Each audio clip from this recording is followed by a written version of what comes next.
प्यारे बच्चों, मैं संदीप सांड बहुत बहुत स्वागत करता हूं आपका एसके क्लासेस के यूट्यूब चैनल पे। बेटा, जैसा कि अभी बैंकिंग की सीरीज हमने स्टार्ट की थी और उसके जो पहली वीडियो थी उसके अंदर मैंने 21 क्वेश्चंस आपको पढ़ाए थे। उनके अंदर क्लोज टेस्ट था, कॉमन एरर थे, स्पेलिंग एरर के क्वेश्चन थे। अभी आज की जो हमारी क्लास रहने वाली है वो पैसिव की क्लास रहने वाली है कि पैसिव को कैसे सोल्व किया जाता है। ठीक है बेटा, कभी कभार पैसेज ऐसे आते हैं जिनके अंदर पैसेज पढ़ने की जरूरत कम होती है, ऑप्शंस चेक करके आंसर बताए जा सकते हैं, है ना। पहले क्वेश्चन पढ़ो फिर ऑप्शन चेक करो, क्या पता आंसर आ जाए। काफी बार अगर एक पैसेज से मैं कह दूं 9 या 10 क्वेश्चन पूछे जाते हैं, कई बार 2-3 सवाल पूछ लिए जाते हैं कि अंडरलाइन वर्ड्स का एंटोनियम बताइए, इसका सिनोनियम बताइए। तो एंटोनियम सिनोनियम आप बिना पैसेज पढ़े भी बता सकते हैं। कहने का मतलब 9 या 10 क्वेश्चंस में से अगर एक पैसेज के अंदर 8, 9, 10 क्वेश्चन आते हैं, लगभग 3 या 4 क्वेश्चन ऐसे होते हैं जिनके लिए पैसेज पढ़ने की जरूरत नहीं है। कैसे? जैसे देखो भी, read the passage given below and answer the questions that follow. अच्छा बेटा, एक बात और, जब हमें ऑप्शंस और क्वेश्चन से मैं कह दूं ऑप्शन से कोई आइडिया ही नहीं आ रहा कि इसका आंसर बनेगा या नहीं बनेगा, फिर बेटा हमें पैसेज ही पढ़ना पड़ेगा। और लेंथी पैसेज को पढ़ने का तरीका 3-4 लाइन पढ़ो, क्वेश्चन पे चले आओ, 3-4 लाइन पढ़ो, क्वेश्चन पे चले आओ, 3-4 लाइन पढ़ो और क्वेश्चन पे चले आओ। ऐसा नहीं स्टार्टिंग से लेकर एंड तक पूरा पैसेज पढ़ा और फिर क्वेश्चंस पढ़े और फिर क्वेश्चन जब कर रहे हो फिर दोबारा से फिर पैसेज पढ़ दिया ना। 2 बार पैसेज नहीं पढ़ना है। पहले तो वो क्वेश्चंस देखते हैं, सर क्या कोई एंटोनियम सिनोनियम्स इनके अंदर नजर आ रहा है। ये आपका पैसेज है। Language and culture are intervene, मतलब देखना एक बार फटाफट से थोड़ा सा जान लेते हैं। भाषा और जो कल्चर है बेटा वो इंटरवीन, एक दूसरे से जुड़े हुए हैं। A particular language usually points out to a specific group of people. एक पर्टिकुलर लैंग्वेज है ना बेटा, काफी बार एक ग्रुप ऑफ पीपल को बताती है। हरियाणवी बोलोगे तो मतलब अ ग्रुप ऑफ पीपल नजर आएगा, पंजाबी बोलोगे तो ग्रुप ऑफ पीपल नजर आएगा। मतलब एक particular language usually points out a specific group of people, मतलब लैंग्वेज से ग्रुप ऑफ पीपल का पता चल जाता है।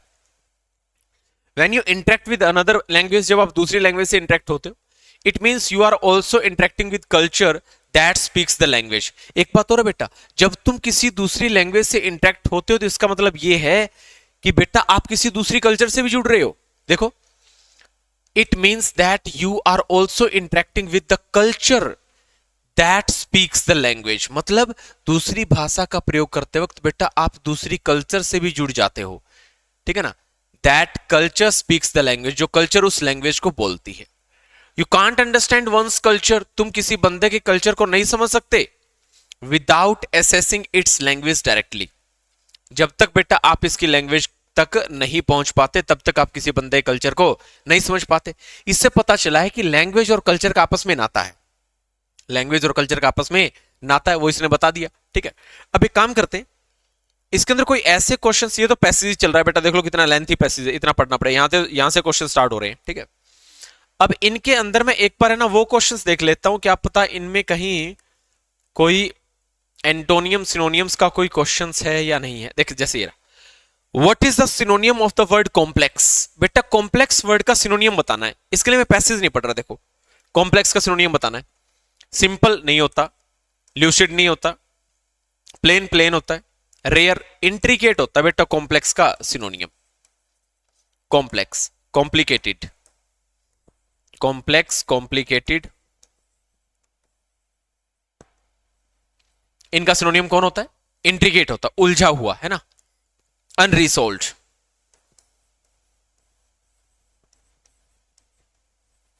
ये भी हो सकता है कॉम्प्लेक्स। ओके, अब एक बात बताओ, 29th जो क्वेश्चन है बेटा, इसका आंसर करने के लिए क्या क्या मैंने आपका ये बताओ, मैंने पैसेज पढ़ा नहीं पढ़ा? सिनोनियम बताना था कॉम्प्लेक्स का, बता दिया इंट्रिकेट।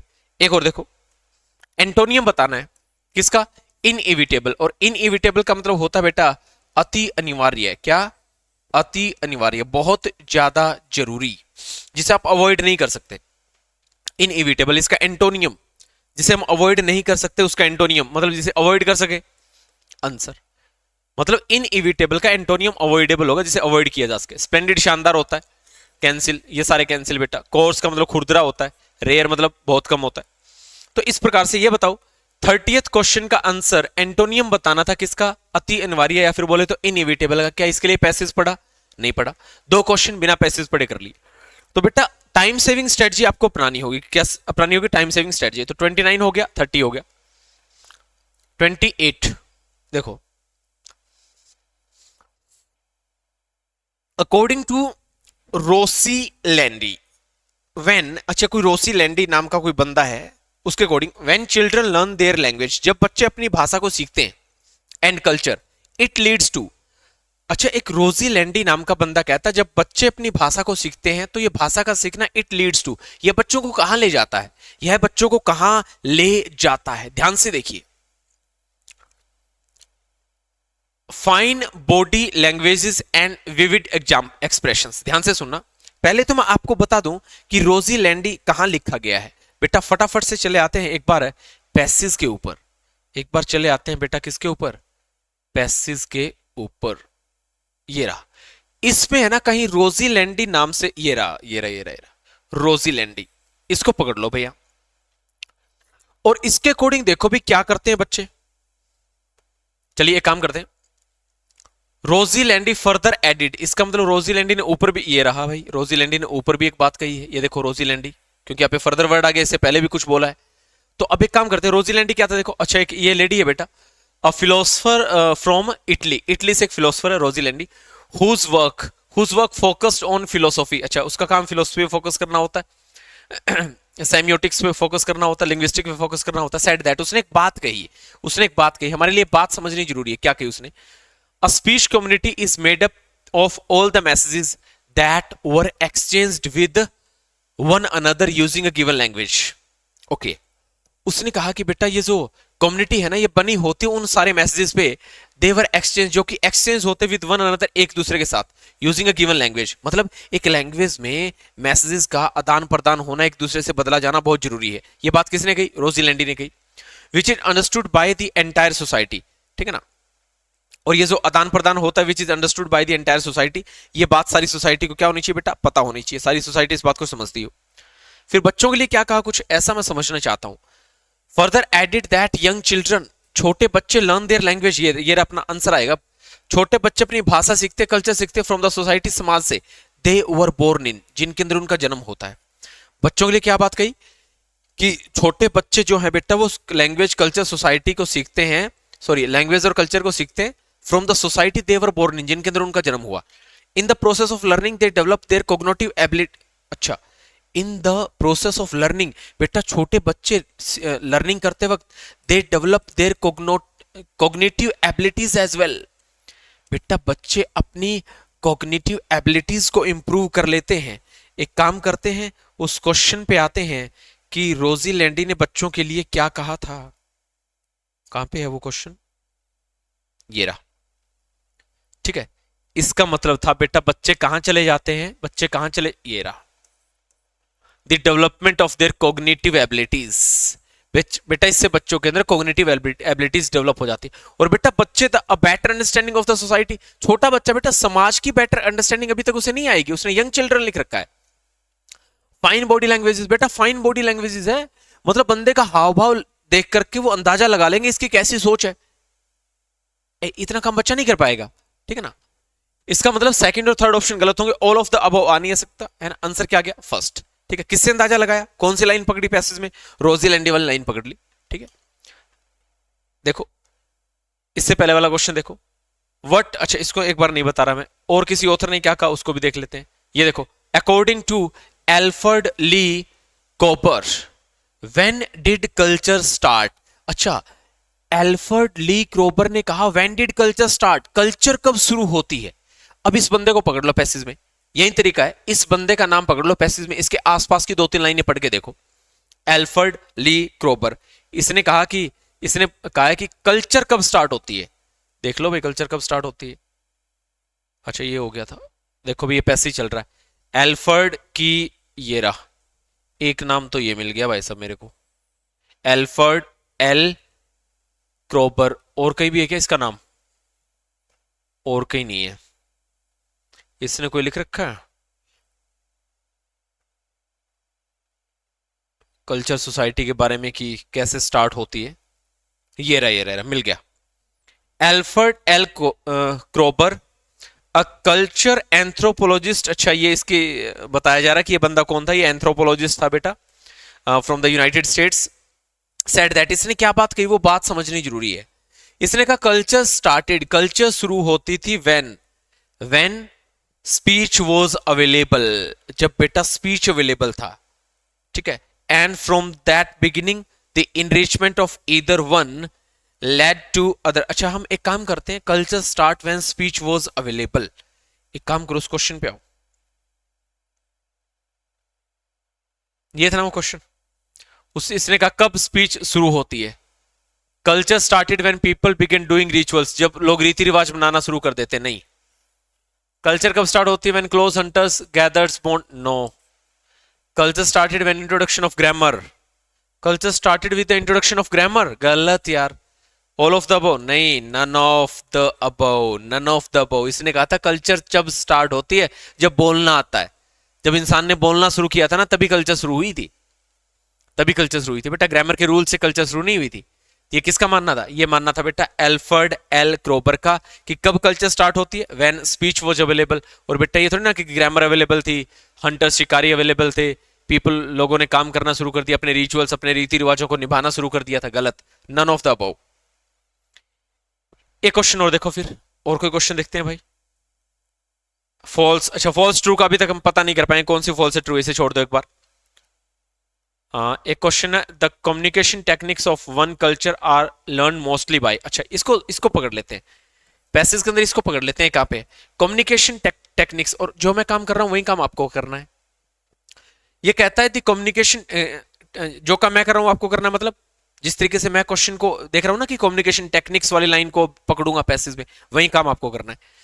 ये कहता है the communication techniques of one culture are learn mostly by, कि कम्युनिकेशन टेक्निक्स किसी कल्चर की सबसे ज्यादा किससे सीखी जाती है। तो कम्युनिकेशन टेक्निक्स देखते हैं किससे सीखी जाती है सबसे ज्यादा।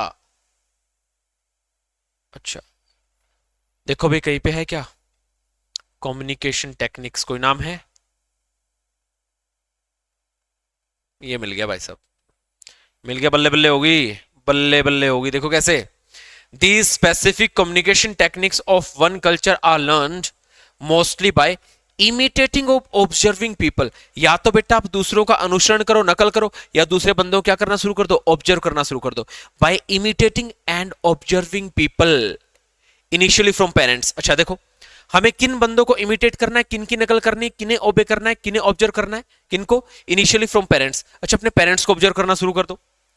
एंड इमीडिएट रिलेटिव्स, अच्छा जो आपके आसपास रिलेटिव्स हैं, एंड लेटर फ्रॉम फ्रेंड्स, और इसके बाद में चले जाओ दोस्तों पे, है ना। मतलब सबसे पहले किनको ऑब्जर्व करो, पेरेंट्स को, उसके बाद बेटा रिलेटिव्स को, उसके बाद किसके पास, फ्रेंड्स को, और उसके बाद में कौन, people outside the close family circle, है ना। मतलब चार तरीके से ना, चार तरीके से आपको क्या करना है, ओबे करना है लोगों को। कैसे, पहले पेरेंट्स, फिर रिलेटिव्स, फिर फ्रेंड्स, इस तरीके से। देखो पहले ये क्या कहता है, पहले आएंगे पेरेंट्स, इन्हें ओबे करो, फिर रिलेटिव्स को ऑब्जर्व करना शुरू करो, फिर थोड़ा और दायरा बढ़ाओ, किसके पास चले जाओ, फ्रेंड्स के पास, ठीक है, फ्रेंड्स। और फिर क्या बताया था, फिर किसके पास जाना है, पीपल आउटसाइड द फैमिली, ठीक है, पीपल आउटसाइड द फैमिली। इस तरीके से ना, इस तरीके से ऑब्जर्व करना है लोगों को, ठीक है। ये होती कम्युनिकेशन टेक्निक्स। अब देखो भाई क्वेश्चन पे आ जाओ, क्वेश्चन पे आ जाओ, ये रहा कि कम्युनिकेशन टेक्निक्स कैसे फॉलो की जाती है। देखना, imitating and observing people inside the close family circle. Inside the close family circle थोड़ी ना कहा था उसने, आउटसाइड कहा था। उसने क्या कहा था, आउटसाइड कहा था, ठीक है, गलत। Imitating and observing foreigners inside the family circle. अच्छा अपने फैमिली सर्कल में फॉरनर्स, विदेशियों को, अरे फैमिली सर्कल में फॉरनर्स कहां से आ जाएंगे यार, गलत। Imitating and observing people outside the close family circle, ये तो ठीक था भाई, ये तो ठीक था, तीसरा सही लग रहा है मेरे को। अब कहता बोथ बोथ 1 and 3, इसका मतलब 1 दोबारा पढ़ना पड़ेगा भाई मुझे, 1 दोबारा पढ़ना पड़ेगा। देखो क्या कह रहा है, imitating and observing people inside the close family circle. बात ठीक है बेटा, देखो इसका मतलब इनसाइड क्लोज फैमिली सर्कल का मतलब था आपके फैमिली सर्कल में रिलेटिव्स, ठीक है, उन पीपल्स को ऑब्जर्व करना शुरू करो अपने परिवार के अंदर, तभी आपकी कम्युनिकेशन टेक्निक क्या होगी, डेवलप होगी। इसका मतलब सर फर्स्ट भी आ सकता है, ठीक बात थी बेटा। फॉरनर्स की वजह से दूसरा गलत। अगर पहला और तीसरा सही तो बेटा सबसे राइट ऑप्शन कौन सा, फोर्थ। कौन सा, फोर्थ। Both 1 and 3। कहानी समझ आ रही है, ठीक है, अपने परिवार के अंदर भी लोगों को महसूस करो और अपने परिवार से बाहर भी, क्लोज फैमिली सर्कल से बाहर भी लोगों को ऑब्जर्व करो, इमिटेट करो। तो फर्स्ट और थर्ड बोथ है ना, फोर्थ का आंसर आ गया। चलिए इस तरीके से करना है बेटा जिस तरीके से मैं पढ़ा रहा हूं। विच one of the most obvious type of para language, अच्छा मोस्ट ऑब्वियस टाइप, ठीक है, जो बिल्कुल साफ स्पष्ट नजर आती है वो टाइप किसकी, पैरा लैंग्वेज की। विच वन, कौन सी है भाई वो टाइप, इन चार में से बताना है। चलिए पहले काम कर लो, ये पैरा लैंग्वेज वर्ड कॉपी कर लो बेटा, पैसेज में कहां है, जैसा काम मैं कर रहा हूं वैसा ही आप करो। पैरा लैंग्वेज, ये रहा, मिल गया भाई साहब, बल्ले बल्ले होगी। और इसमें लिख भी दिया is the most obvious type of para language, क्या, बॉडी लैंग्वेज। बेटा बॉडी लैंग्वेज ये सीधा किससे कनेक्ट हो रहा है, इज। अब पढ़ के देखो, body language is the most obvious type of para language. बेटा आंसर आ गया, बॉडी लैंग्वेज आएगा उसका आंसर, कि कौन सी टाइप सबसे अच्छी है उसकी। ये देखो ये था ना क्वेश्चन, बॉडी लैंग्वेज तीसरा, ठीक है, आंसर आ गया मेरा। इस तरीके से अप्रोच करना भाई जिस तरीके से मैं पढ़ रहा हूं। खैर ये आसान था। Which among the following is an important factor when learning और टीचिंग, अच्छा व्हेन लर्निंग और टीचिंग अ लैंग्वेज। अच्छा ये कहता है which among is the following an important factor. बेटा सबसे इंपॉर्टेंट फैक्टर क्या है जब आप किसी लैंग्वेज को लर्न करते हो या फिर टीच करते हो, ठीक है ना, व्हेन लर्निंग और टीचिंग अ लैंग्वेज।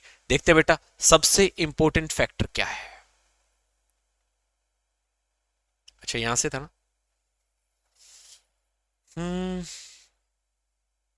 कुछ सबसे इंपॉर्टेंट फैक्टर व्हेन टीचिंग और लर्निंग, ये रहा, very much ingrained in the culture.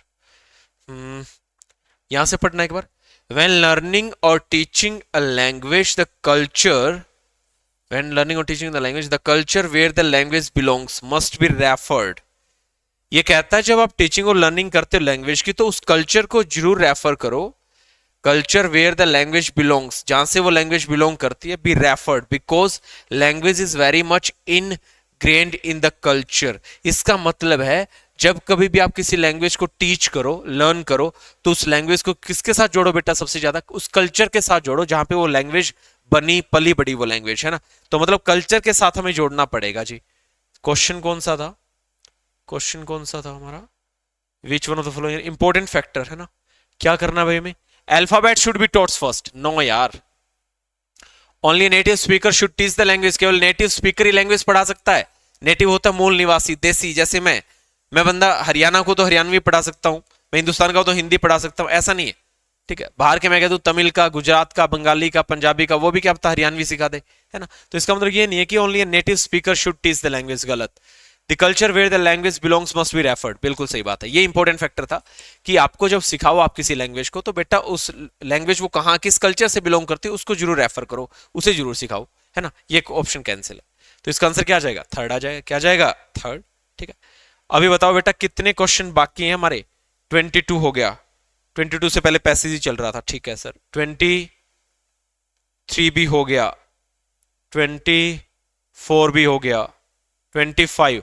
Which one of the following statement is false according to the passage। देखते हैं अब है ना, अब काफी सारे क्वेश्चंस कर लिए, अब हमें पता भी चल जाएगा, थोड़ा आइडिया भी हो जाएगी कौन सी बात झूठी है बेटा ना, कौन सी बात फॉल्स है, झूठी है। इसका मतलब बेटा तीन बातें क्या होंगी, ट्रू होंगी, ठीक है ना। तीन बातें क्या होंगी, ट्रू होंगी। देखना, अ particular language points a particular group of people, पढ़ा था हमने, ये ट्रू है। When you grow up in a society, you ignore glances, gestures and little changes in voice। अच्छा जब आप समाज के अंदर ग्रो बढ़ते हो ना, बड़े होते हो, यू इग्नोर, तुम इग्नोर करते हो ग्लांसेस को, ठीक है, किसी पॉइंट आउट, किसी इशारों को, किसी झलक को, है ना, ग्लांसेस को इग्नोर करते हो, नहीं यार। गेस्चर्स को इग्नोर करते हो, नहीं।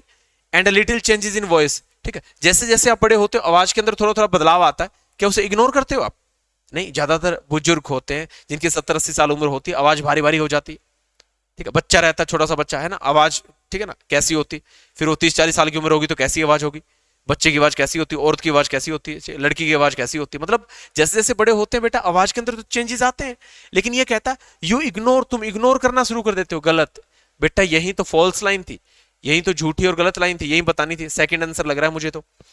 थर्ड देखना, language and culture are homologous with complex relation, सही है ये। होमोलोगस है एक दूसरे से मिली जुली चीजें। It is possible to alter the meaning of words by changing the tone, सही बात है। ठीक है, इसका मतलब सर सबसे गलत बात बतानी थी, आंसर क्या आ जाएगा, फॉल्स है बेटा, सेकंड है ना, झूठी बात है। जैसे जैसे बड़े होंगे आवाज के अंदर चेंजेस और छोटी छोटी चीजों को, गैस्ट्रो पोस्चर को बेटा इग्नोर थोड़ी ना करेगा आदमी, है ना, महसूस करेगा उनको। तो ये कौन सा क्वेश्चन था, ये हमारा क्वेश्चन था 25 भी हो गया, 26 भी पढ़ा दिया, 27 what constitutes a speech community. बेटा कौन सी चीज है जिससे स्पीच कम्युनिटी बनती है, ये क्वेश्चन रहता है। अब वो लाइन पकड़ेंगे बेटा जहां पे स्पीच कम्युनिटी का जिक्र होगा, जहां पे किसका जिक्र होगा बेटा, स्पीच कम्युनिटी का जिक्र होगा। अब यहां से देखिए कहीं पे आपको स्पीच कम्युनिटी नजर आ रही है, इसमें देख लो कहीं स्पीच कम्युनिटी नजर आ रही है।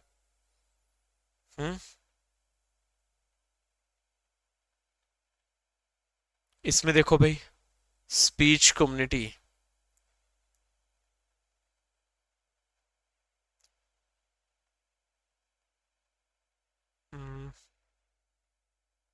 बस एक ही क्वेश्चन हमारा बाकी है।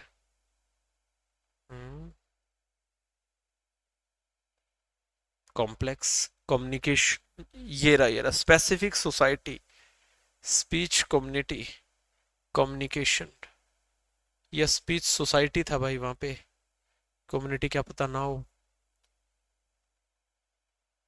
वर्बल लैंग्वेज कल्चर, बस एक रहता, वरना उसके ऑप्शंस ही पढ़ेंगे बेटा डायरेक्ट। क्या पढ़ेंगे उसके ऑप्शंस पढ़ेंगे, ये आ गया अ स्पीच कम्युनिटी, अ स्पीच कम्युनिटी। ठीक है, कौन सी चीज स्पीच कम्युनिटी को बनाती है, ये देखो, a speech community is made up of, किससे बनी होती है, the messages that were exchanged with one another, answer आ गया, द मैसेजेस दैट, कौन सा था हमारा, स्पीच कम्युनिटी किससे मिलकर के बनती है, 22 हो गया, 23 हो गया, 24 हो गया, 25 हो गया, 26 हो गया, 27, स्पीच कम्युनिटी किससे बनती है, ये रहा, नहीं नहीं नहीं नहीं, message exchange with one another using a given, ये रहा सर, फोर्थ। ठीक है, fourth, message exchange with one another using a given language, इससे पता चलता है बेटा किसका, इससे पता चलता है बेटा किसका, स्पीच कम्युनिटी का, किसका, स्पीच कम्युनिटी का। ठीक है, all the message exchange using the same para language, बेटा पैरा लैंग्वेज का जिक्र नहीं था यहाँ पे, यहाँ पे पैरा लैंग्वेज का जिक्र नहीं है बेटा, यहाँ पे जो जिक्र है, यहाँ पे जो जिक्र है, मैं बताता हूँ पैसेज के अंदर कि पैरा लैंग्वेज लिखा हुआ है या फिर नहीं लिखा हुआ है। यहाँ पे एक मिनट रुकना भाई, यहाँ पे बेटा कोई यूजिंग अ गिवन लैंग्वेज लिखा हुआ है, क्या लिखा हुआ है, यूजिंग अ गिवन लैंग्वेज, तो आपको पैरा लैंग्वेज का इस्तेमाल नहीं करना है, नहीं करना है भाई। ठीक है, तो सर हमारा 27 भी हो गया। ठीक है, ये था 25, 26, 27 हो गया सर, 27 का क्या आ गया, फोर्थ आ गया, 28 हो गया, 29 हो गया, 30 डन। ठीक है बेटा, ये थे हमारे पैसेज के क्वेश्चंस। ठीक है, किस तरीके से हमने पैसेज को शॉर्ट आउट किया, अभी तो काफी आसान था बेटा, पहली क्लास के अंदर है ना, काफी आसान पैसेज था कि दो चार लाइनें पढ़ो, किसी वर्ड को कॉपी करो, उसके ऑप्शन मिलेंगे, उनसे ये चीजें कर लो, है ना। और 10 में से बेटा 2-3 सवाल ऐसे थे जिनके लिए पैसेज पढ़ने की जरूरत नहीं थी, है ना, जैसे एंटोनियम सिनोनिम का क्वेश्चन हो गया। ठीक है ना, तो इस टाइप की चीजें। चलिए, रेस्ट ऑफ द पैसेज को जानने के लिए मिलेंगे अगली क्लास के अंदर, और उसके अंदर थोड़ा सा मुश्किल पैसेज हम पढ़ेंगे। ठीक है ना, तो देखने वाली बात होगी आप कितने सही कर पाते हो, कितने गलत कर पाते हो, है ना। गलत तो नहीं करने फिर, है ना, कोशिश तो आपकी ये रहेगी कि सही करने की, ना। गलत करने के लिए तो पैसेज लगाओगे नहीं, आप सही करने के लिए लगाओगे क्वेश्चंस तो। ठीक है ना, चलिए बेटा, मिलते हैं नेक्स्ट क्लास के अंदर, तब तक के लिए देखते रहिए SK classes YouTube channel. Okay, thank you so much for watching this video. जय हिंद, जय भारत, सी यू।